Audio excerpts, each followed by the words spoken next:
भैरवा काल भैरवा काल काल भैरवा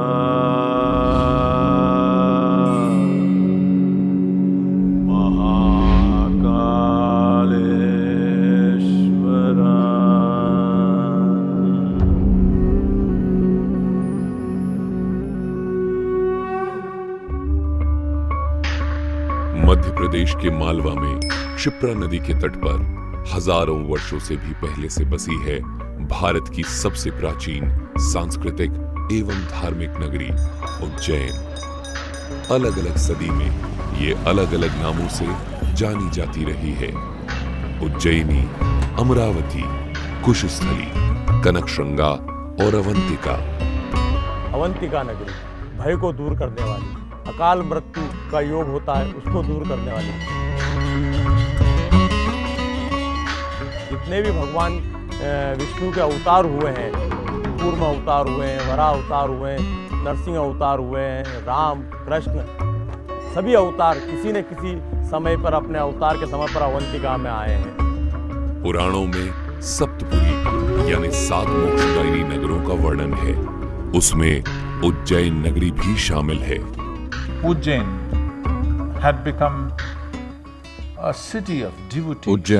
भक्तों और ज्ञान के जिज्ञासुओं का नगर था। वो लगभग भारत की दूसरी काशी की तरह हो गया था। प्राचीन काल में उज्जैन में हजारों मंदिर स्थापित किए गए थे, इसलिए उज्जैन को मंदिरों की नगरी भी कहा जाता है। यहाँ महाकाल ज्योतिर्लिंग के अलावा 84 लिंगों में महादेव अलग अलग रूपों में मौजूद हैं। हमारे अवंतिका में शक्तिपीठ है, हरसिद्धि शक्तिपीठ है, जो विक्रम की आराध्य देवी है और कृष्ण की कुल देवी है। प्राचीन काल में ये विक्रमादित्य के राज्य की राजधानी भी थी। यहाँ पर महाकाली हरसिद्धि के रूप में मौजूद हैं। कथाओं के अनुसार उज्जैन में सती की कोहनी गिरी थी और हरसिद्धि मंदिर वहीं स्थापित किया गया था। रोज शाम को मंदिर के प्रांगण को दीपों से सजाया जाता है और आरती के समय मंदिर की छटा बेहद खूबसूरत व निराली होती है। प्राचीन काल में ये कापालिकों का एक बहुत बड़ा केंद्र रहा है और उज्जैन के जितने इस समय देवता उपस्थित हैं, ये सभी कहीं ना कहीं अघोर या कापालिक मतों के ही प्रतिपादक हैं।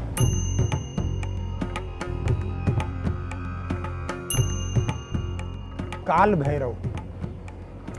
काल भैरव का अर्थ होता है कि जो काल अर्थात समय का भी भरण पोषण करने में सक्षम हो। गढ़कालिका काली माँ का मंदिर है,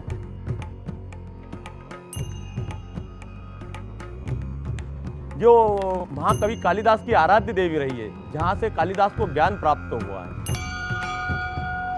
गढ़कालिका, ये क्रम से सबके नामों में काल का जो वर्णन आ रहा है, काल अर्थात समय, और उस काल के ऊपर भी जो नियंत्रण करता है वह महाकाल है।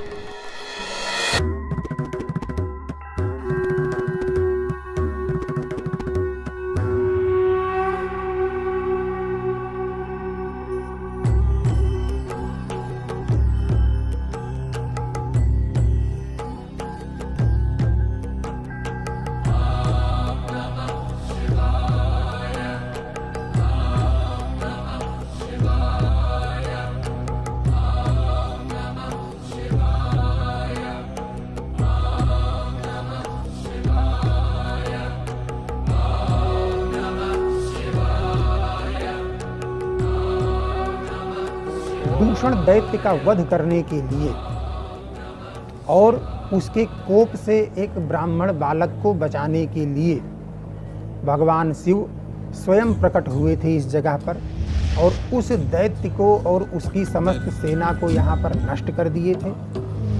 उस बालक के निवेदन पर भगवान महाकाल ने हमेशा के लिए उसके पास निवास करने का निश्चय किया और इस ज्योतिर्लिंग के स्वरूप में यहाँ स्थित हो गए। तब से यह स्वयंभू ज्योतिर्लिंग यहाँ पर विराजमान है।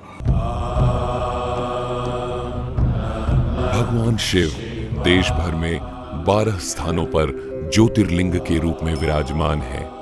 उज्जैन में इन्हीं में से एक ज्योतिर्लिंग महाकालेश्वर मंदिर के गर्भगृह में स्थापित है। भगवान शंकर का ये एक पूरा ब्रह्मांड में एक ही शिवलिंग है जो दक्षिणाभिमुख ज्योतिर्लिंग है।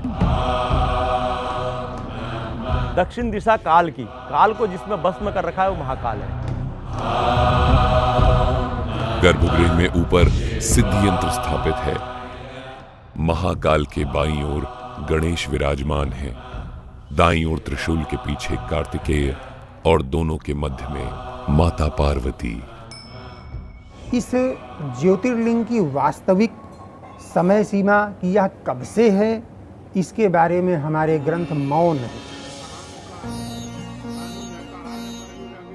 वो कथानक उपलब्ध होता है किंतु समय सीमा का निर्धारण उपलब्ध नहीं होता है।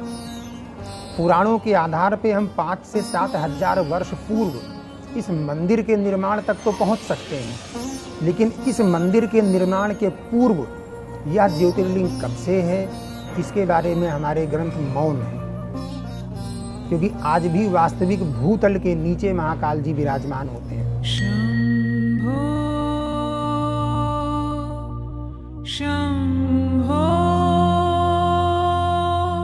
गर्भगृह के बाहर नंदी की प्रतिमा मौजूद है। दर्शनार्थी यहाँ पर बैठकर गर्भगृह में प्रवेश करने का इंतजार करते हैं। अलग अलग प्रांतों और समुदायों से आए हुए भक्त तरह तरह की साधना करके श्री महाकालेश्वर को प्रसन्न करने का यत्न करते हैं। दिन भर पुजारी पूजा अर्चना करते हैं और अलग अलग तरह की आरती समर्पित करते हैं। यहाँ प्रार्थना के बाद अपनी मनोकामनाओं को नंदी के कान में कहने का चलन भी है। इन सब पूजा अर्चना आरती भक्ति के बीच में कई सदियों से विराजमान है Mahakal. What does Mahakala mean? Mahakal का मतलब क्या है? काल शब्द के 2 अर्थ हैं। काल का अर्थ होता है समय और काल का अर्थ अंधेरा भी होता है। समय यानी कि आपके वर्तमान अनुभव में समय का मतलब चक्र होता है। आणविक से लेकर ब्रह्मांडीय तक, एक अणु से लेकर विशाल ब्रह्मांड तक सभी चीजें चक्रों में घूमती हैं। पृथ्वी एक बार घूमती है तो उसे हम एक दिन कहते हैं। चंद्रमा पृथ्वी के चारों ओर एक चक्कर लगाता है तो उसे हम 1 महीना कहते हैं। पृथ्वी सूर्य के चारों ओर घूमती है तो उसे हम 1 साल कहते हैं। नींद और जगने के चक्र, खाने पाचन भूख के चक्र, इस तरह बहुत सारे चक्र हैं। चीजों की चक्रीय गति से ही आपको समय का आभास होता है। अगर चक्रीय गति नहीं होती, अगर सृष्टि में चक्र नहीं होते, अगर भौतिकता नहीं होती तो आपको समय का अनुभव नहीं होता। यानी कि समय भौतिक अस्तित्व के जरिए व्यक्त होता है। भौतिक अस्तित्व एक विशाल अनस्तित्व की गोद में घटित हो रहा है, जिसे अंग्रेजी में स्पेस या अंतरिक्ष कहते हैं। यहां हम उसे काल या अंधकार कहते हैं। हम अंतरिक्ष को अंधकार इसीलिए कह रहे हैं क्योंकि अगर आप प्रकाश को देखना चाहते हैं तो या तो आपको प्रकाश के स्रोत को देखना होगा या किसी ऐसी चीज को जो प्रकाश को रोकती हो, वरना आपको प्रकाश का कोई अनुभव नहीं होगा। आप सूर्य और चंद्रमा को देखते हैं। सूर्य प्रकाश का स्रोत है, चंद्रमा प्रकाश को परावर्तित यानी कि रिफ्लेक्ट करता है। बीच में सब अंधकार है मगर रोशनी गुजर रही है।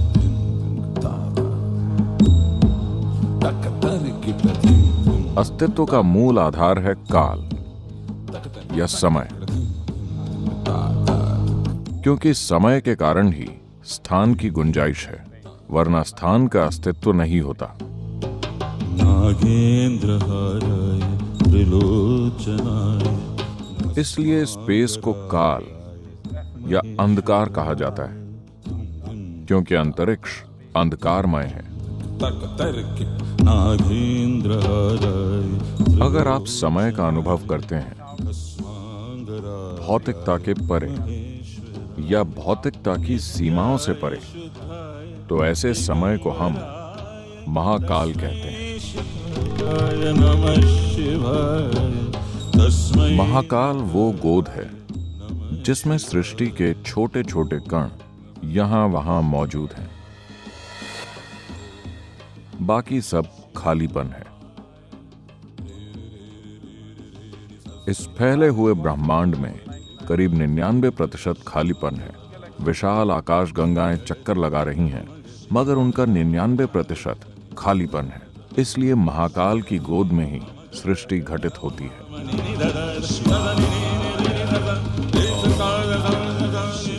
अगर आप सृष्टि के सीमित कणों से जुड़े हुए हैं तो आप समय का अनुभव चक्रीय गति के रूप में करते हैं। इस आयाम को संसार कहा जाता है, जिसका अर्थ है चक्रीय गति।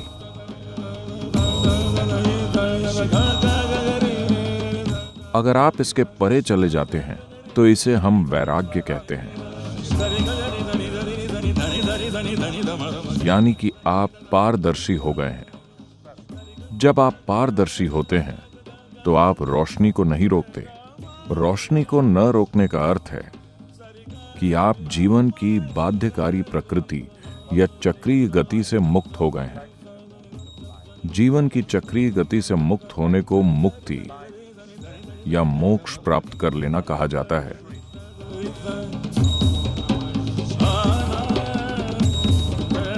इसलिए जो लोग मुक्ति या मोक्ष की इच्छा रखते हैं, उनके लिए यह आयाम, जिसे हम महाकाल कह रहे हैं, बहुत महत्वपूर्ण हो जाता है।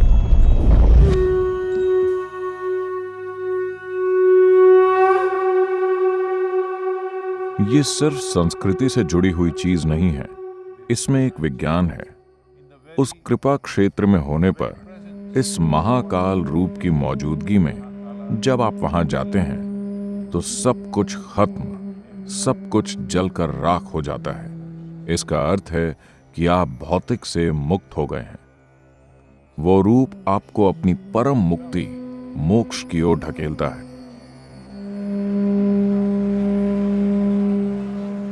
मुक्ति की ओर ले जाने वाले महाकाल की आराधना में कई आरतियां की जाती हैं। सूर्योदय से पहले भस्म आरती से दिन की शुरुआत होती है। भस्म आरती के दौरान महाकाल को पंचामृत अर्पित किए जाते हैं।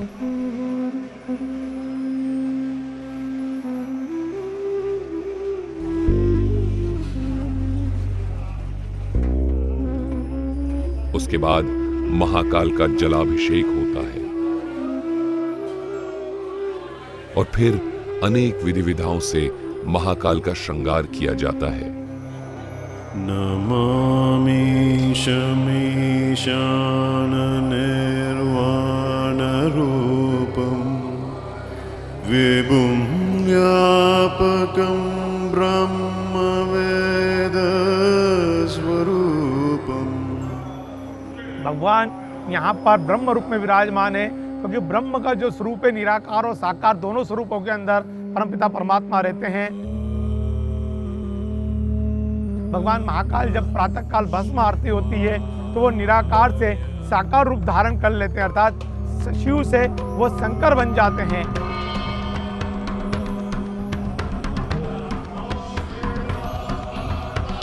अंत में महाकाल पर भस्म अर्पित की जाती है।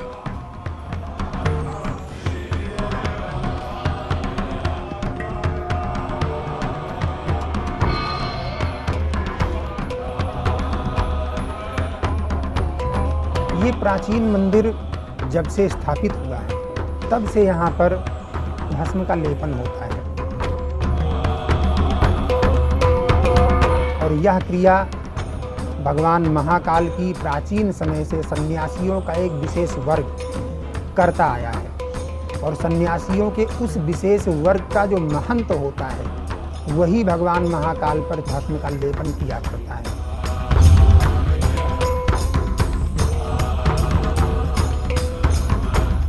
और प्रातःकाल नित्य भगवान महाकाल की भस्म आरती उसी क्रम से करते हैं जिस क्रम से आज के हजारों वर्षों पूर्व होती थी।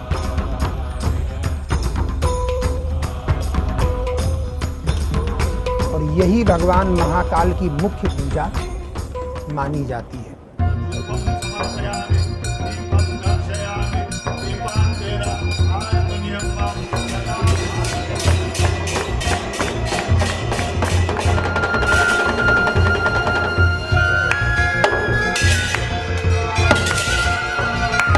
भस्म आरती का समापन प्रचंड अग्नि, डमरू की तीव्र ध्वनि एवं शंख के जोरदार स्वर के साथ किया जाता है।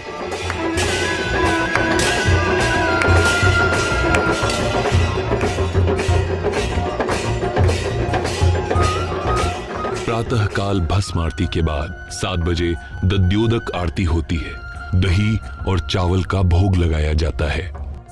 दोपहर 10 बजे भोग आरती होती है जिसमें भोग का अर्पण किया जाता है। शाम 5 बजे भगवान महाकाल का पूजन श्रृंगार होता है जिसमें भगवान महाकाल को भांग समर्पित की जाती है। उसके बाद जल चढ़ना बंद हो जाता है।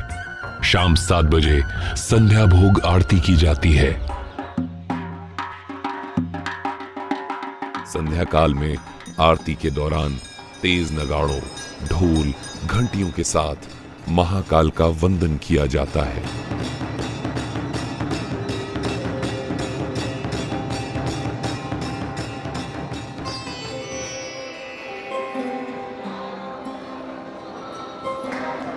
जो संध्या आरती होती है, संध्या आरती को मृदंग आरती भी कहा जाता है। तो वो आरती का दिव्य दृश्य ऐसा लगता है कि कोई राजा का मनोरथ हो रहा है। भगवान राजा के स्वरूप में बैठते हैं। अवंतिका के राजा है, ब्रह्मांड के राजा है। और ऐसी मान्यता है कि यहाँ कोई भी दूसरा राजा रात्रि विश्राम नहीं करता। महाकाल ही स्वयं ब्रह्मांड के राजा है। संध्या आरती का सुंदर चित्रण कालिदास ने अपने ग्रंथ मेघदूत में कुछ इस प्रकार किया है। हे मेघ, जब तुम उज्जैनी जाना तो महाकाल के दर्शन अवश्य करना, वहां की संध्या आरती को अवश्य देखना। संध्या काल में लाखों की संख्या में पक्षी मंदिर के प्रांगण में लगे पेड़ पर एकत्रित होते हैं और आरती की भव्यता पर 4 चांद लगा देते हैं।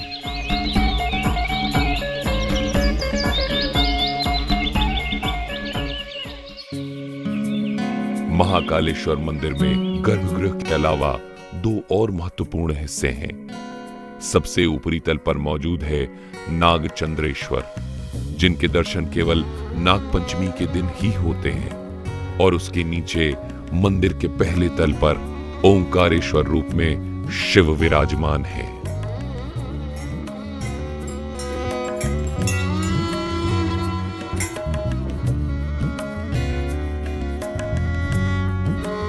सिंहस्थ कुंभ उज्जैन का महान धार्मिक पर्व है।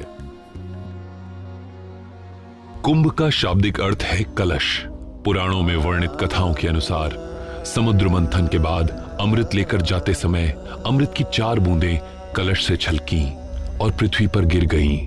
उसके बाद उन 4 स्थानों हरिद्वार, नासिक, प्रयाग और उज्जैन में कुंभ मेले की प्रथा का जन्म हुआ। कुंभ के दौरान चैत्र मास की पूर्णिमा से लेकर वैशाख की पूर्णिमा तक पवित्र क्षिप्रा नदी में स्नान करने को काफी महत्वपूर्ण माना गया है। ये 12 साल के सौर चक्रों का 12वां चक्र है। इसे सिंहस्थ कुंभ कहा जाता है। महाकाल के दर्शन हेतु श्रद्धालुओं की भीड़ सदियों से लगती रही है। हमारा सभी श्रद्धालुओं से निवेदन है कि आए, महाकाल की नगरी है, अवंतिका है, यहाँ पर उनको सब चीज सुलभता से मिलेगी, पर एक निष्काम भाव से आए।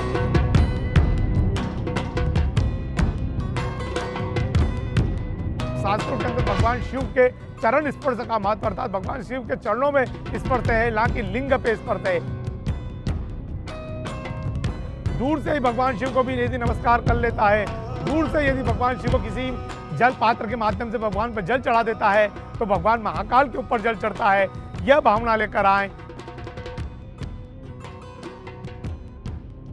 भगवान के ऊपर जो जल चढ़ रहा है, जल लेने की प्रथा, जो निर्माल से लेने की प्रथा है, वो जलाधारी से है। कुछ लोग श्रद्धालु भगवान का जो कलश चढ़ रहा है उसमें से जल लेते हैं, वो गलत है।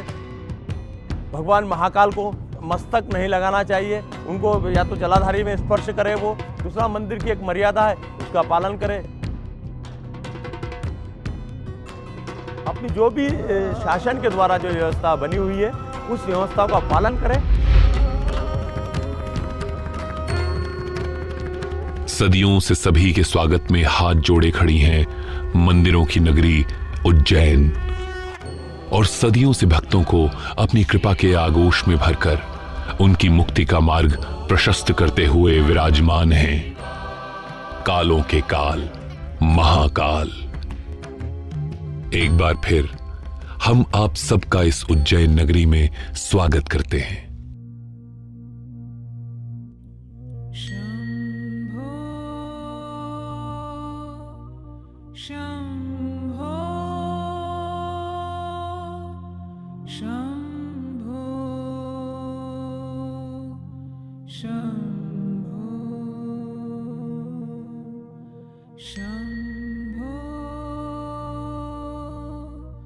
Shambho